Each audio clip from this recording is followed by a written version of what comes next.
আসসালামু আলাইকুম ভিউয়ার্স। আমার একটা খামার আছে, গরুর খামার। সেটা আজকে আপনাদের ভিডিও করে দেখাবো।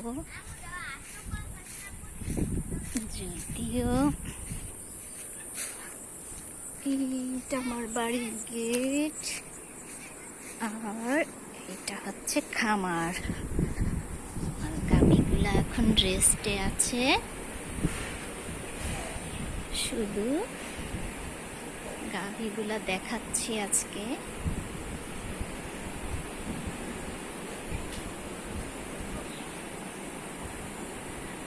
এই যে বাচ্চাগুলা,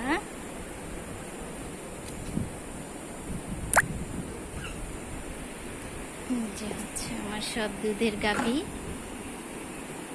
আর অন্য একদিন বড় করে ভিডিও করে সব কিছু দেখাবো।